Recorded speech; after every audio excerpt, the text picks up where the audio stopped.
हर कोई काम तुझ में ही मेरी सुबह, तुझ में ही हर शाम, तुझ में ही हर कोई काम।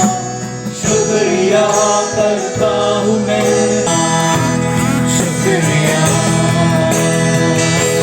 शुक्रिया शुक्रिया तेरा,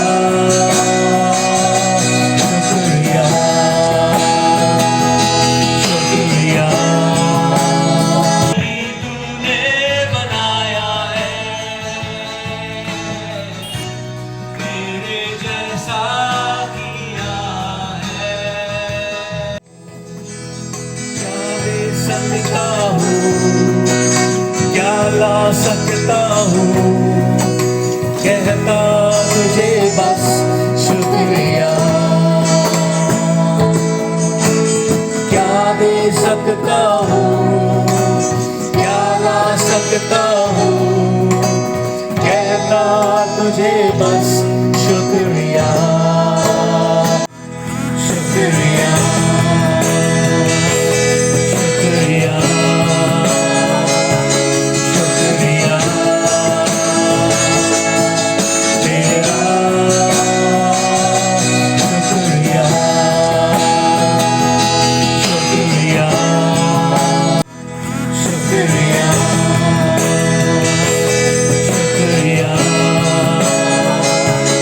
शुक्रिया तेरा, शुक्रिया शुक्रिया शुक्रिया शुक्रिया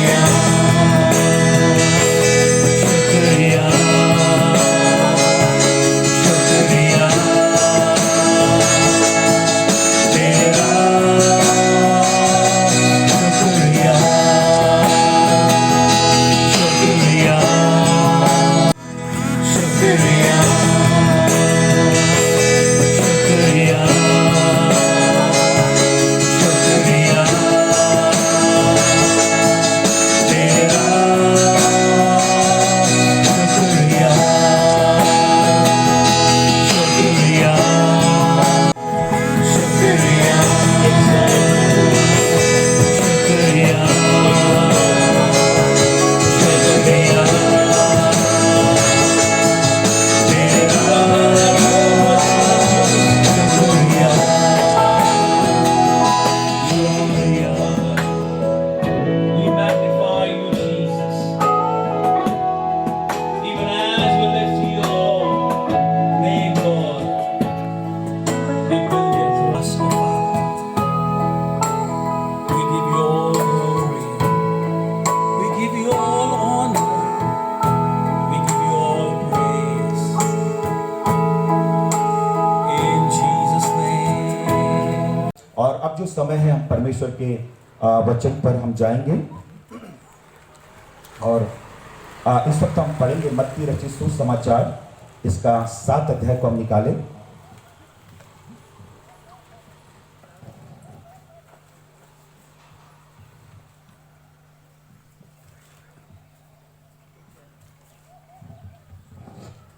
मत्ती रचित सुसमाचार उसका 7वां अध्याय और 2 वचन को हम यहाँ पर पढ़ेंगे। मत्ती रचित सुसमाचार अध्याय 7 और वचन 21 और 22 को हम यहाँ पर पढ़ेंगे। और यहाँ पर ऐसा लिखा है, प्रत्येक जो मुझसे हे प्रभु कहता है, स्वर्ग के राज्य में प्रवेश न करेगा, परंतु जो मेरे स्वर्गीय पिता की इच्छा पर चलता है वही प्रवेश करेगा। उस दिन बहुत लोग मुझसे कहेंगे, हे प्रभु, क्या हमने तेरे नाम से भविष्यवाणी नहीं की और तेरे नाम से दुष्ट आत्मा को नहीं निकाला और तेरे नाम से बहुत आश्चर्य कर्म ना किए। वचन 23, तब उनसे स्पष्ट कहूंगा, मैंने तुमको कभी नहीं जाना, हे कुकर्मियों, मुझसे दूर हटो। परमेश्वर को महिमा हो। और हम सभी इस वचन को बहुत ही अच्छे रीति से जानते हैं, कई बार हमने पढ़ा भी होगा, सुना भी होगा, परंतु आज की सुबह इस वचन के अंदर एक बहुत बड़ी विशेष बातों को हम देखते हैं। आज हम जो भी कर रहे हैं, चाहे प्रार्थना करें, आराधना करें, चर्च में जाएं, पारिवारिक जीवन में रहें, नौकरी करें, ड्यूटी करें, हमारा फाइनल डेस्टिनेशन, हमारा अंतिम जो लक्ष्य है और वो है हम सभी स्वर्ग जाना चाहते हैं। केवल हम ही नहीं परंतु विश्व के हर व्यक्ति यही चाहता है कि मरने के बाद वो स्वर्ग जाना चाहता है, स्वर्ग में वास करना चाहता है, प्रवेश करना चाहता है। और ये बहुत अच्छा विचार है, बहुत अच्छी बात है, हम सभी स्वर्ग जाना चाहते हैं। परंतु आज की सुबह प्रभु यीशु ने खुद इस स्टेटमेंट को दिया है। हालांकि हम स्वर्ग जाना चाहते हैं, वचन 22 को हमने पढ़ा और वहां पर भी बहुत सारे लोग थे जो स्वर्ग जाना तो चाहते थे परंतु उनको स्वर्ग जाने से रोक दिया गया। उनकी बहुत इच्छा थी कि वे स्वर्ग में जाए, स्वर्ग में वास करें, स्वर्ग में उनका प्रवेश हो जाए, परंतु चाहने के बाद भी वो स्वर्ग में नहीं जा पाए। क्यों? क्या कारण है? जब हम वचन को पढ़ते हैं तो ऐसा प्रतीत होता है, ऐसा मालूम पड़ता है, ये जो स्वर्ग में जाने वाले थे उसमें से कई भविष्यवक्ता लोग थे, कई बड़े बड़े चमत्कार करने वाले लोग थे और कई छुटकारे के काम करने वाले भी लोग थे। ये सब स्वर्ग जाना तो चाहते थे परंतु नहीं जा पा रहे, इनको जाने से रोक दिया है। क्यों? ऐसा क्या कारण है कि प्रभु यीशु ने उनको स्वर्ग जाने से रोक दिया है? क्या कारण है कि इच्छा रहने के बाद भी, मन होने के बाद भी स्वर्ग जा नहीं पा रहे हैं? कारण यह है, प्रभु यीशु ने इस प्रकार से कहा, वचन 21 में लिखा है, प्रत्येक जो मुझसे हे प्रभु कहता है स्वर्ग के राज्य में प्रवेश ना करेगा, परंतु जो मेरे स्वर्गीय पिता की इच्छा पर चलता है वही प्रवेश करेगा। यहां पर हमें ध्यान देने की एक विशेष बात यह है, स्वर्ग में जाने का एक कानून है, एक तरीका है, एक नियम है। जिस प्रकार से बाजार में सब लोग जा तो सकते हैं, मॉल में जा सकते हैं, दुकान में सभी जा सकते हैं, परंतु स्वर्ग में सभी जाना बहुत कठिन बात है। कारण यह है, स्वर्ग में जाने का अपना एक कानून और एक नियम, एक तरीका है और जब तक उस कानून को हम फॉलो नहीं करेंगे, उस नियम को हम मानेंगे नहीं, हम स्वर्ग में कदापि नहीं जा पाएंगे। चाहे कितना भी इच्छा करें, कितने भी दुआ प्रार्थना करें, पर तुम स्वर्ग में जा नहीं सकते। और वहां का कानून, उसका नियम, उसका कायदा यह है। और यदि हम स्वर्ग जाना चाहते हैं तो आपको कानून को फॉलो करना पड़ेगा और उसका कानून बताता है और वो है परमेश्वर की इच्छा। यीशु ने कहा, जब तक हम परमेश्वर की इच्छा को पूरा नहीं करेंगे, हम स्वर्ग के राज्य के वारिस नहीं बन सकते, स्वर्ग में प्रवेश नहीं किया जा सकता या आपको स्वर्ग जाने से रोका जा सकता है। कारण यह है परमेश्वर की इच्छा। सो परमेश्वर की इच्छा, वो नियम, वो कानून, वो कायदा है जिससे कि आप स्वर्ग के राज्य में प्रवेश पा सकते हैं। प्रभु को महिमा मिले।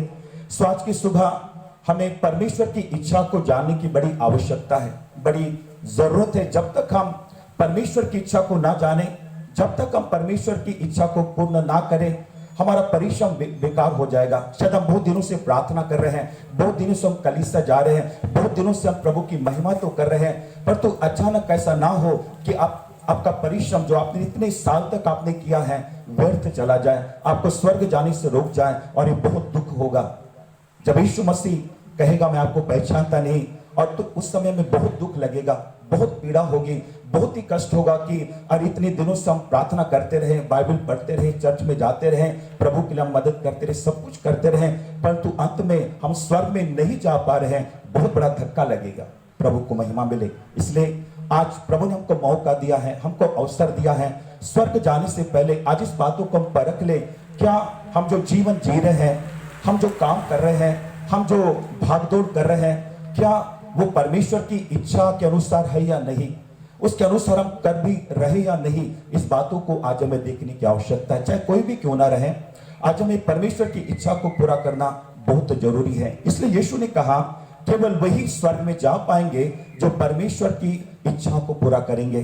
सो आज हम 3 इच्छाओं को यहाँ पर हम देख लें, जिससे कि मैं और आप ना केवल प्रभु यीशु मसीह के आगमन के लिए हम तैयार हो जाएं, परंतु हम स्वर्ग में जाएं, स्वर्ग में हम वारिस बने और स्वर्ग का नागरिक बनने का सौभाग्य आपको जरूर दिया जा सकता है। उसके लिए हमें एक ही काम करना है, परमेश्वर की इच्छाओं को हमें पूरा करना पड़ेगा।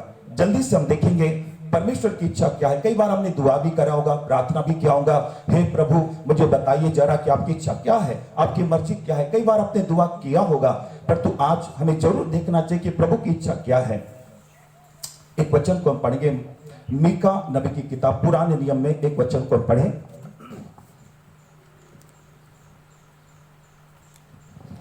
मीका नबी की किताब उसका 6 अध्याय और वचन 8 को हम यहाँ पर पढ़ेंगे। मीका नबी की पुस्तक 6 अध्याय और वचन 8 को हम पढ़ेंगे और यहाँ पर हम परमेश्वर की इच्छा को बहुत ही स्पष्ट रीति से जान सकते हैं, मालूम कर सकते हैं। और ऐसा लिखा है मीका नबी की किताब 6 अध्याय वचन 8 में, हे मनुष्य, उसने तुझे बता दिया है कि अच्छा क्या है।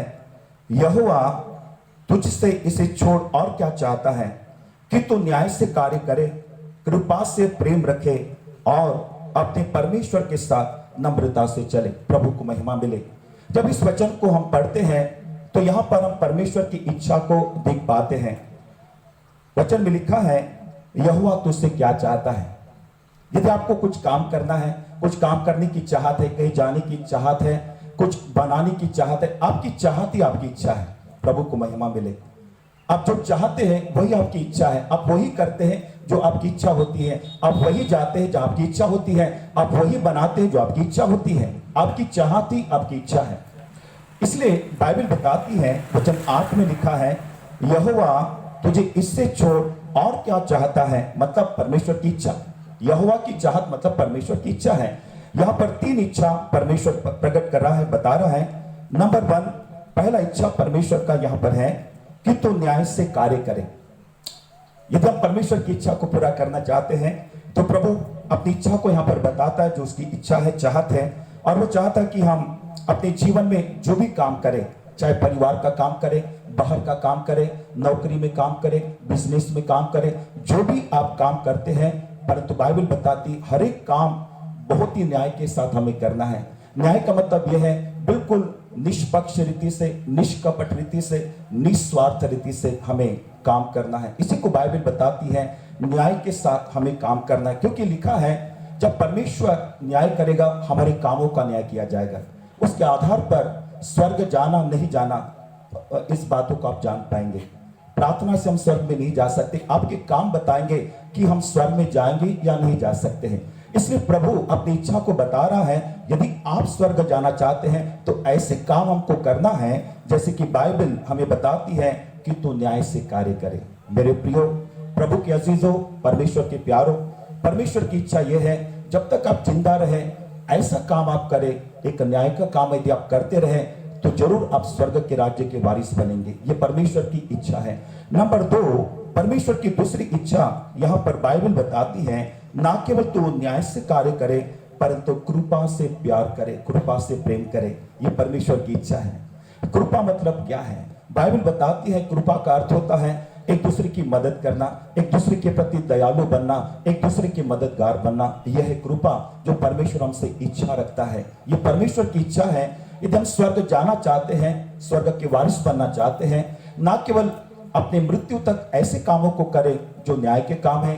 नंबर 2, अपने मृत्यु के दिन तक आप ऐसा प्रेम करें जिसमें लिखा है कृपा के साथ हम प्रेम करें। कृपा का प्रेम मतलब यह है एक दूसरे को आप इंकरेज करते रहे, एक दूसरे के लिए मददगार बने, एक दूसरे के लिए आप प्रेम करने वाले बने। प्रभु को महिमा मिले। यह है परमेश्वर की दूसरी इच्छा। नंबर 3, बाइबल बताती है और तो अपने परमेश्वर के साथ नम्रता से चले। प्रभु को महिमा मिले।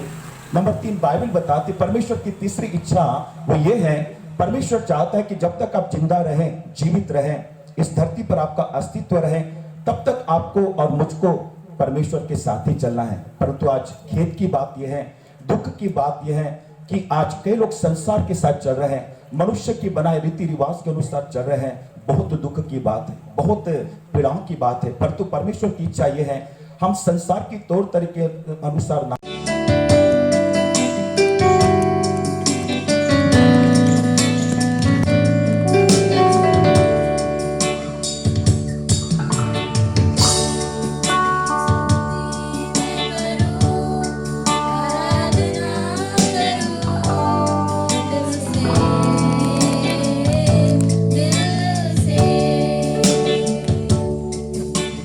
स्तुति मैं करूं,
छोटे से छोटा बच्चा भी उत्सुकता रखता है कि वो कैसे उसमें सहभागी हो। और यदि हम परमेश्वर के राज के बारे में सोचेंगे तो ये बहुत बड़ी चीज है। एक पास्टर परमेश्वर के राज को कितना देख पाता है? एक पास्टर जो प्रचार करता है वो परमेश्वर के राज को जो बहुत बड़ा है उसमें से कितना देख पाता है? मैं आपको एक थोड़ा सा उदाहरण दूंगा। आपने कभी बेडरूम में दरवाजा बंद है और चाबी की जो छोटा सा छेद होता है वहां से बेडरूम में जाके देखा कि आपने कभी? बेडरूम में जब ताला लगा दरवाजा बंद होता है और एक चाबी का छेद होता है उसके अंदर, और वो चाबी के छेद से हम अंदर झांक कर देखने की कोशिश करते हैं कि बेडरूम में क्या है। ओके? और हमको एक छोटे से गड्ढे से एक छोटा सा व्यू मिलता है।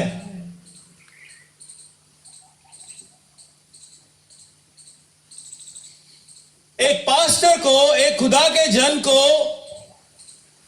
परमेश्वर के राज्य में क्या हो रहा है उससे ज्यादा दिखाई नहीं देगा। जैसे एक व्यक्ति को बंद कमरे में चाबी के छेद में से झांक कर वहां से वो बिंदु से देखने की वो कोशिश कर रहा है। The kingdom of God is so huge and so big. This is one thing we should know. और ये उस पास्टर के घमंड को तोड़ देता है कि अरे यार मेरे को तो इतना सा ही मालूम है।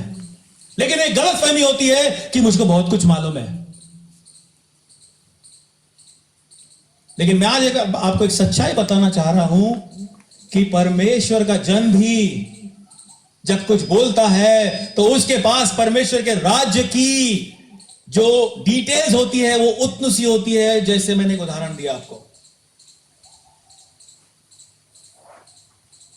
और इसीलिए कई लोग अलग अलग जाके अलग अलग परमेश्वर के दासों से सुनकर आशीषित होते हैं और उनके जीवन में बढ़ोतरी मिलती है।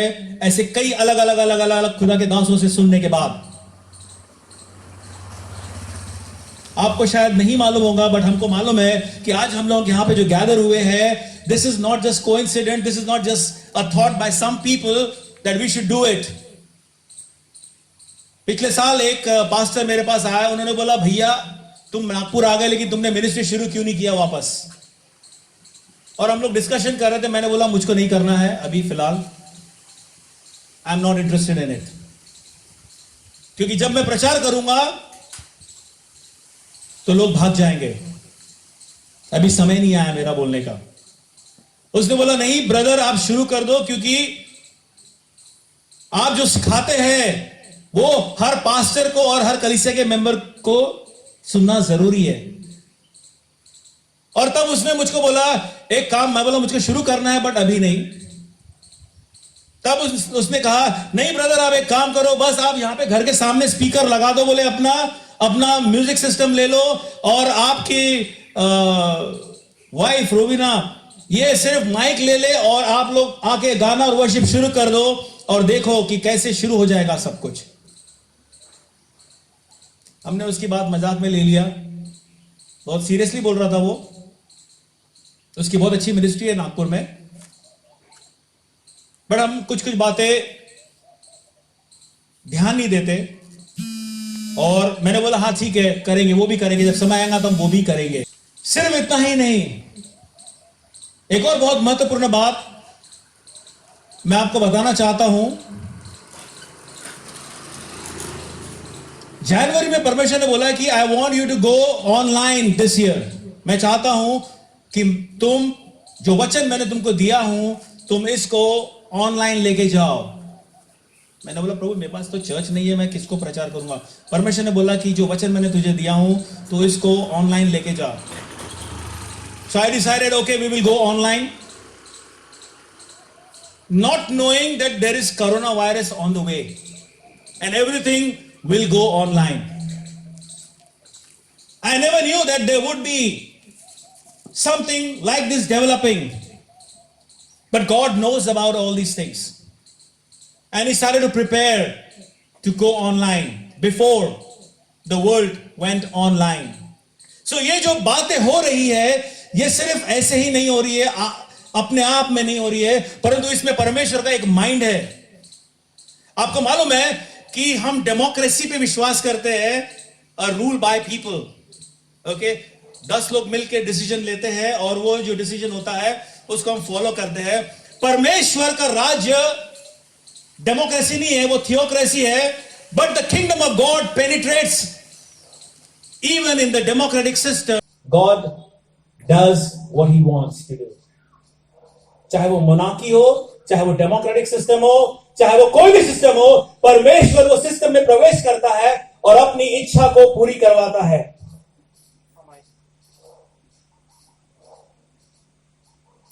So this is not just a coincidence.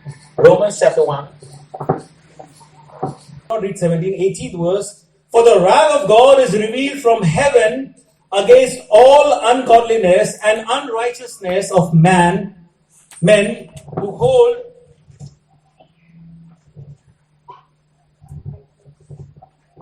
truth in unrighteousness.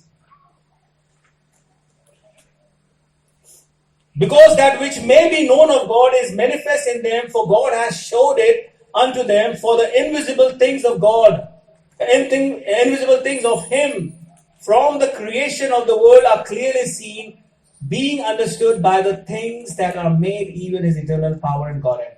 I want to stick to the verse 18. For the wrath of God is revealed from heaven against all ungodliness and unrighteousness of men who hold the truth in unrighteousness. परमेश्वर का क्रोध मनुष्य के ऊपर आता है, उन लोगों के विरुद्ध में आता है, खासकर जो सच्चाई को अधार्मिकता के साथ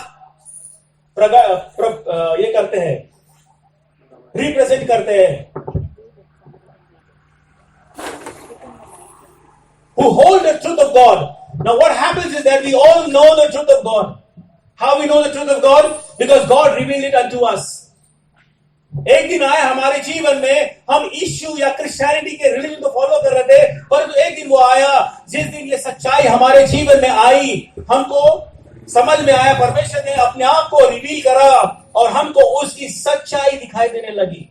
और फिर उसने वचन में से हमें बहुत गहराइयों को उसने बताना शुरू करा और अपने राज्य के बारे में उसने बताया।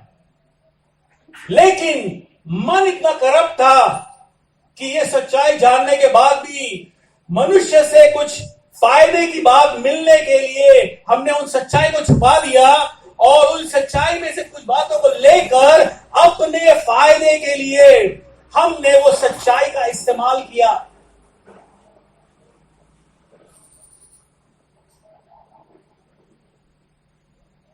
The wrath of God is revealed against such people. This is a very serious issue which the church of today is facing worldwide. लोगों ने अपनी मिनिस्ट्री बढ़ा दी, बड़े बड़े चर्चेस बना दिए, बड़े बड़े मेगा चर्चेस बना दिए, हजारों करोड़ों रुपए उन्होंने लोगों से ले लिया, सच्चाई का इस्तेमाल किया अधार्मिकता के कामों के लिए। जब यीशु मसीह ने बोला आई विल बिल्ड माई चर्च, तब यीशु मसीह वो 2000 सीटिंग के कैपेसिटी वाले बिल्डिंग के बारे में बात नहीं कर रहा था। जब यीशु मसीह ने बोला आई विल बिल्ड माई चर्च, तो एक बहुत बड़े हाई ऑल्टर वाले चर्च के बारे में बातचीत नहीं कर रहा था वो। जब यीशु मसीह ने बोला आई विल बिल्ड माई चर्च, तो एक बहुत बड़ी मिनिस्ट्री के बारे में बातचीत नहीं कर रहा था जिसमें लाखों और करोड़ों रुपए डोनेशन के नाम से लिए जाते हैं।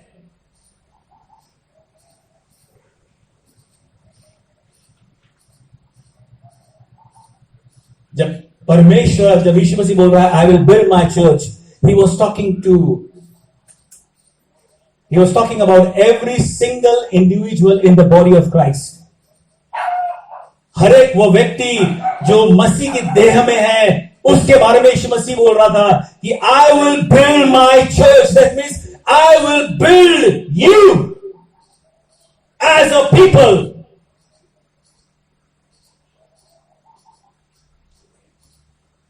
उस दिन एक भाई आया मेरे पास, let us go into the house of the Lord. मैंने बोला कहां है भैया, where is the house of God. मैंने प्रश्न पूछा, where is the house of God today. पुराने नियम में था वो, yes there was a house of God and people wanted to go. कहां पर था? जेरूशलेम में था। तो मैं इंडिया में हूं यहूदी, तो मुझको कहां जाना है? यरूशलेम में जाना है। But that word does not apply today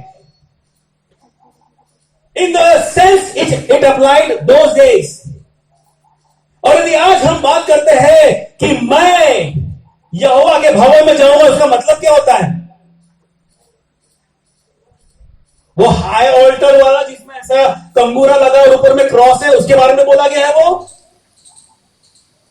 या वो उस थिएटर के समान बनाए हुए बड़े चर्च के बारे में बोला गया है वो, कि आओ हम यहोवा के भवन चले, और पादरी लोग क्लेम करते हैं कि यहोवा के भवन में आओ।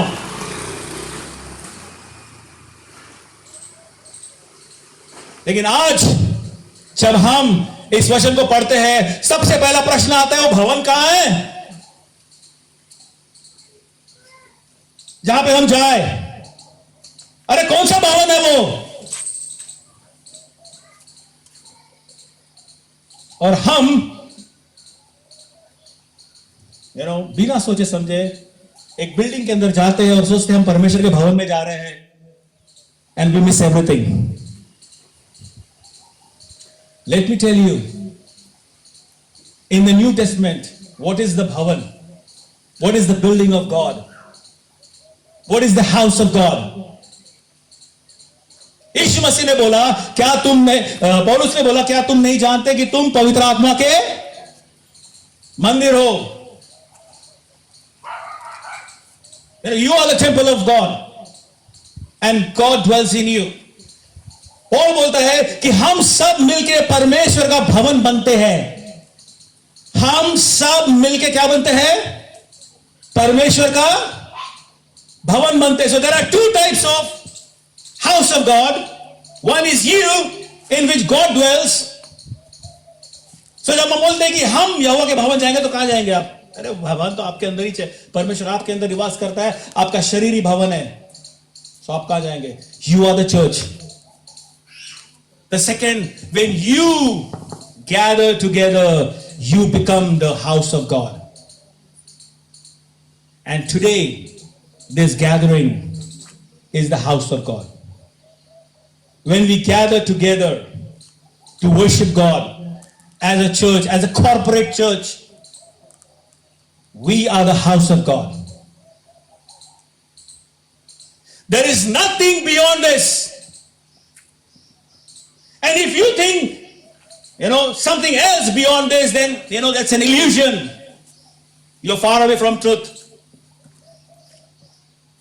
आप सच्चाई से बहुत दूर है। आप एक काल्पनिक दुनिया में जी रहे हैं। पहली शताब्दी में कलीसिया ऐसे ही गैदर हुआ करती थी। आपको नहीं मालूम होगा, मैं बता देना चाहता हूं कि पहली शताब्दी में कलीसिया ऐसे ही गैदर होती थी। नेबरहुड चर्च होता था, और अपोस्टल्स और प्रचारक लोग प्रचार करते थे, उसका कोई टाइम टेबल नहीं होता था। एक बार प्रचार कर रहा था पौलुस, आधी रात हो गई, सुबह सुबह हो गया, और एक बंदा सुनते सुनते सो गया, और अटारी पे बैठा था, गिर गया नीचे और मर गया।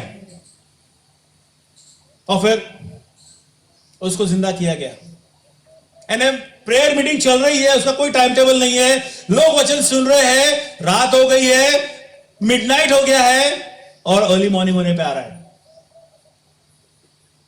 ये तो चौथी शताब्दी के बाद ये कंगूरे और ये बड़े बड़े मेगा चर्चेस और ये बनने चालू हुए।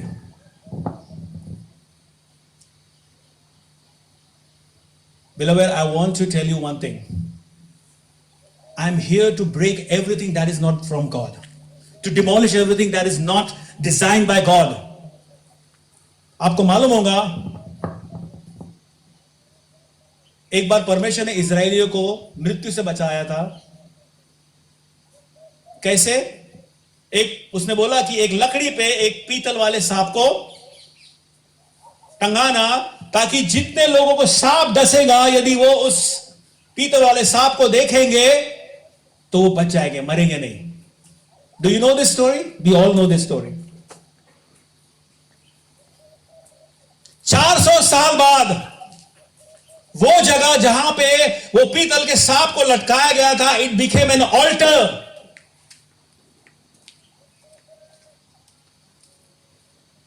जहां पे लोग आके वर्शिप करते थे. It became an idol worship. परमेश्वर के एक चमत्कारिक कार्य को लोगों ने काय में कन्वर्ट कर दिया, रिलीजियस सिस्टम में, और एक आइडल वर्शिप में कन्वर्ट कर दिया, ताकि उसके बाद लोग उस एरिया को पवित्र जानने लगे. उस जो लकड़ी पे जो सर्प लगा हुआ था पीतल का, उसको भी पवित्र जानने लगे और उसकी वर्शिप करने लगे. और ये 400 साल तक चला करीब. और तब एक परमेश्वर का जन आया, उसने जाके उसको डिमोलिश करा. जैसी डिमोलिश करा, परमेश्वर की आशीष शुरू हो गई वहां पे. हम लोग कई बार ऐसे मूर्तियां हमारे जीवन में बना देते हैं. बहुत मूर्तियां बनाई हमने, परमेश्वर का काम हुआ, हमने उसकी मूर्ति बना दी, और कई सालों तक, सैकड़ों सालों तक लोग उसको फॉलो करते हैं, जानते भी नहीं कि क्या कर रहे हैं. I am here to demolish every idol that is made out of the genuine move of God, the genuine work of God. And one of the idol is that church building. One of that idol is the church building. जिसको लोगों ने पवित्र स्थान बना के रखा है. That is not the holy place of God.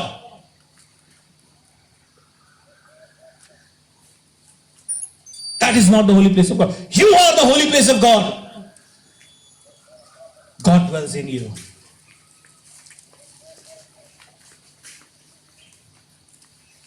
And you're gathering a community which gathers no matter under the sun, under the tree, anywhere in the world.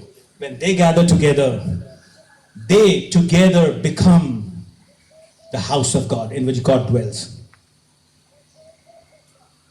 We need to demolish everything that is not from God.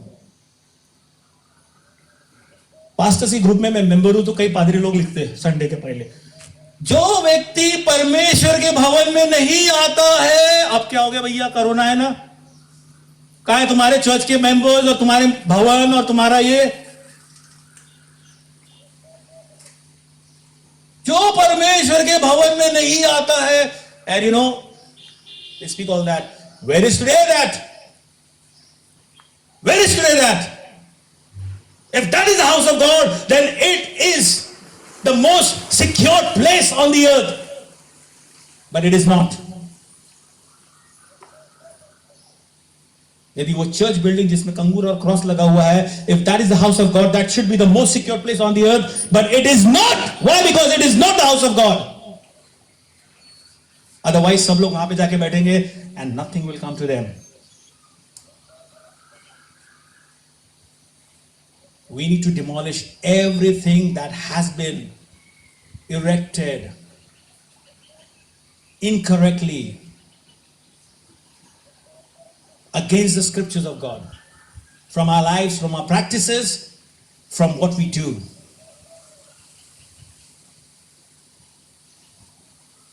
बीस साल पहले मैंने एक शब्द को अपने नाम से हटा दिया, reverend Ajay Phillips. It is abhorring to call somebody reverend, because there is only one who can be revered, that is the Lord Jesus Christ. सिर्फ एक ही व्यक्ति है जिसका रेवरेंस किया जाना चाहिए, वो है यीशु मसीह. I rejected that name, Reverend Ajay Phillips. It is against the Spirit of God. It is against the will of God. It is against, whatever God is. And let me tell you, God hates that very much. आपको समझना है कितना परमेश्वर उससे नफरत करता है. यीशु मसीह के बिहेवियर को देख लीजिए. जब यीशु मसीह ने सोटा उठाया उन लोगों के विरुद्ध में जिन्होंने परमेश्वर के भवन को धंधे का स्थान बना दिया था, परमेश्वर ने उन लोगों के बारे में बोला जिन्होंने चोंगा पहन लिया था और अपने आप को एलिवेट कर दिया था, सारे कॉमन समाज से धर्मी बना के, और अपने आप को गुरु बना दिया था उन्होंने, और ऊंची ऊंची जगह मानते थे, डिमांड करते थे.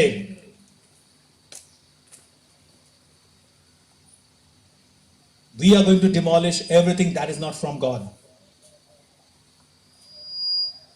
अभी थोड़ी देर पहले भाई ने एक वचन बोला, उन दिनों बहुत आएंगे जो मेरे नाम के बारे में बोलेंगे.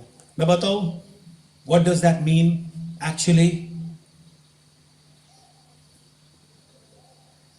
That is a key word that transformed my ministry in 1996 and 97 when I gave up that term, Reverend Ajay Phillips.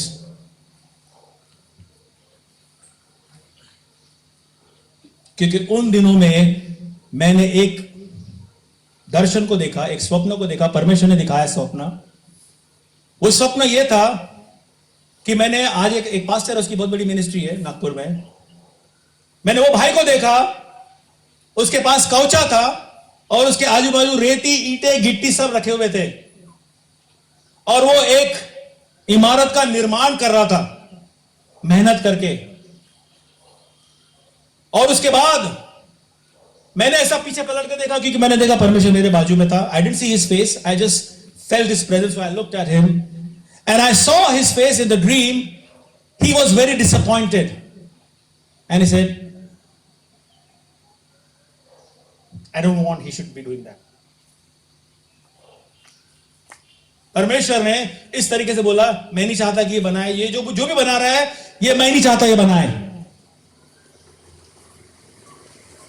और ये स्वप्न देख के मैं उठा और पसीने से तर हो चुका था. मैं ये सपना देखते समय मैं डर गया था एकदम ये सपना देख के. और मुझको पूरा समझ में आ गया कि परमेश्वर क्या संदेश दे रहा है मुझको. और तभी तुरंत मैंने परमेश्वर को बोला कि प्रभु, इसके बाद मैं कोई भी चीज नहीं बनाऊंगा जो तेरे इच्छा के अनुसार नहीं है. क्योंकि मुझको मालूम है ये बंदा इतना मेहनत से बना रहा है, आगे चल के जब ये अपने इमारत को परमेश्वर के सामने प्रेजेंट करेगा कि प्रभु देख, मैंने 25, 30, 40, 50 साल में इस मिनिस्ट्री का निर्माण किया. और जब वहां पे वो खड़ा होगा तो परमेश्वर बोलेगा, मैंने तो नहीं बोला तुझको बनाने के लिए, तूने बनाया जरूर, बट मैंने नहीं बोला कि तू ऐसा बना. That is the verse that talks about मेरे नाम से बहुत आएंगे उन दिनों में जो कहेंगे मैं ऐसा ऐसा हूं, मैंने ये किया है. और मैं उनसे कहूंगा, हे कुकर्मियों, दूर हट जाओ. मिरेकल कब से कुकर्म हो गया भैया? लोगों को चंगा करना कुकर्म कब से हो गया?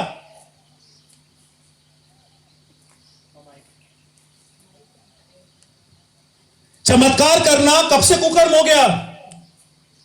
लेकिन मैं आपको बताना चाहता हूं, if you are raising the dead but not doing the will of God, your raising of dead is equal to कुकर्म. If that is not the will of God. यदि आप एक मुर्दे को जिंदा कर रहे हैं और परमेश्वर चाहता है कि आप बैठे रहे अपनी कुर्सी में चुपचाप मुंह बंद करके, लेकिन एक मुर्दे को आप वो कुर्सी से उठ के खड़े होते हैं और जाके मुर्दे को जिंदा करते हैं, what you do? You disobey God. You do miracle, but you disobey God.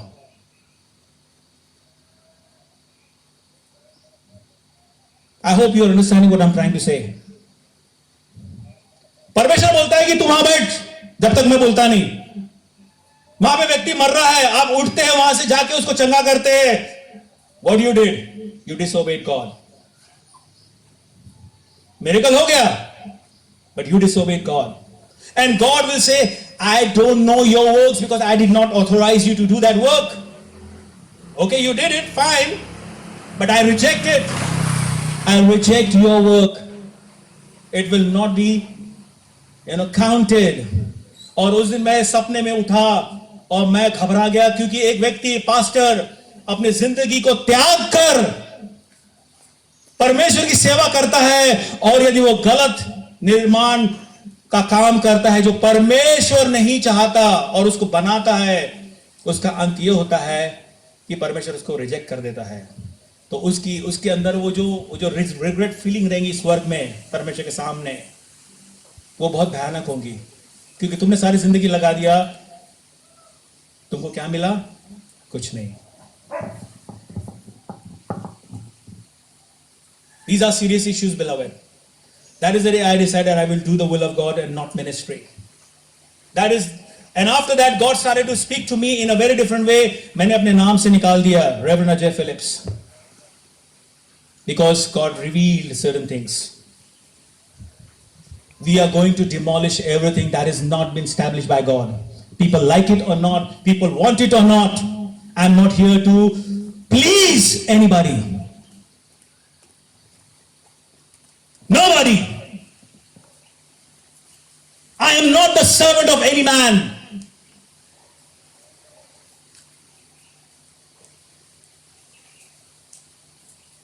And that is what we need to all have, that character. That is all. We all should have that spirit. So आइए हम लोग प्रार्थना करेंगे. आइए हम प्रार्थना करें. प्रेमी दयालु और अनुग्रहकारी बाप आसमानी प्यारे परमेश्वर, तेरे मधुर और मीठे नाम को फिर एक बार हम स्मरण करते मेरे राजा. सच में प्यारे परमेश्वर, ये हमारा सौभाग्य है कि ये पूरा मुल्क के सब भाग में प्यारे परमेश्वर हम एक परिवार की तरह तेरे कदमों में आते प्रभु जी. कोई डिनोमिनेशन नहीं, कोई चर्च नहीं प्यारे परमेश्वर, बल्कि केवल एक जीवित और सामर्थ्य परमेश्वर के अधीन में होकर के प्रभु तेरे नाम को हम ऊंचा करते हैं प्रभु. ये सच में तेरा दया है, कृपा है, तेरा प्रेम है प्यारे परमेश्वर. स्वामी, आज संजय से वचन को बोया गया है, तेरे नाम का स्तुति धन्यवाद देते हैं प्रभु. सच में प्यारे परमेश्वर, हमें तेरी इच्छा जानने के लिए प्यारे परमेश्वर सहायता करे, मदद करे मेरे राजा. प्यारे परमेश्वर, समय बुरे है प्यारे परमेश्वर. इस समय में प्यारे परमेश्वर हम अपने आप को जांच लें प्यारे परमेश्वर. खुदा वापस माने धन्यवाद देते हैं प्यारे परमेश्वर कुछ तीखे शब्दों के लिए भी प्रभु जी, क्योंकि प्यारे परमेश्वर इस जीवन में रहने के टाइम पे प्यारे परमेश्वर हमारे जीवन को यदि सुधारना है तो प्रभु हमें कुछ तीखे शब्दों के सुनना जरूरी है प्यारे परमेश्वर. बीते समय में हमने वचन में सुना था प्रभु, जब परमेश्वर निकलता है तो उसके सामने में महामारी चलती है प्रभु. हाँ प्यारे परमेश्वर, ये सब तेरे आगमन के क्षण है प्यारे प्रभु जी. खुदाया तेरे आगमन को प्यारे प्रभु जी हम सीरियसली जान करके प्रभु अपने जीवन को तैयार करने के लिए स्वामी सहायता करे, मदद करे प्यारे परमेश्वर. प्रभु जी सारा प्यारे परमेश्वर प्रभु जी जो कुछ प्रभु यहाँ पे आयोजन किया गया है, इस बात के लिए प्रभु तेरा स्तुति धन्यवाद देती हूँ मेरे राजा. प्यारे परमेश्वर, फिर एक बार इस क्रिश्चियन कॉलोनी के प्रभु मैं तेरे बलंत हाथों में सौंपती हूँ प्यारे परमेश्वर. कई समय से प्यारे प्रभु जी जिन विषय के लिए हम प्रार्थना करते थे प्रभु, इन दिनों में प्रभु जी उन सारी बातों को हम देखते हैं प्रभु, तेरा धन्यवाद करते हैं प्यारे परमेश्वर. केवल इतना ही नहीं प्यारे प्रभु जी, इस पूरी कॉलोनी के लिए प्रार्थना करते हैं प्रभु, हमारी कॉलोनी को सुरक्षित रखना प्रभु, विशेष करके हर एक सुसाइडल स्पिरिट से बचाना प्यारे परमेश्वर. खुदाया हमने तेरे बानों के काम को देखा है प्रभु, आज फिर हम देखना चाहते हैं. हमारे जवानों को विशेष तौर से संभालना प्यारे परमेश्वर. इस कॉलोनी में प्रभु कोई भी बच्चा प्यारे प्रभु जी तेरे राह से भटकने न पाए प्यारे परमेश्वर. हर एक बुजुर्ग को संभालना प्यारे परमेश्वर. इतना ही नहीं प्यारे परमेश्वर, हमारे शहर को, हमारे देश को और इस दुनिया को भी प्यारे परमेश्वर तो संभालना प्यारे प्रभु जी, क्योंकि ये सब तेरी सृष्टि है प्यारे परमेश्वर, और जो कुछ तूने बनाया है प्रभु वो भला है प्यारे परमेश्वर. खुदाया दया करे, रहम करे प्यारे परमेश्वर. आज के इस मुबारक दिन के लिए प्रभु हम तेरा धन्यवाद करते हैं प्यारे प्रभु जी. सब कुछ तेरे बलत हाथ में सौंप करके विश्वास के साथ में मैं तो यीशु के नाम से मांगती, आमीन.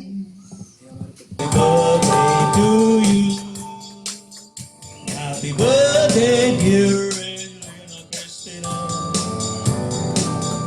Happy birthday to you. Happy long life to you. Happy long life to you. Happy long life, dear sister. Happy long life to you. Happy birthday.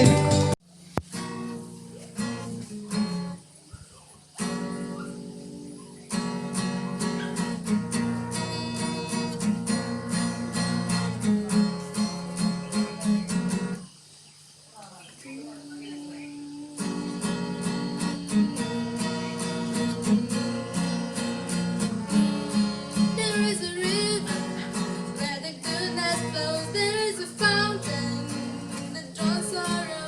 There is an ocean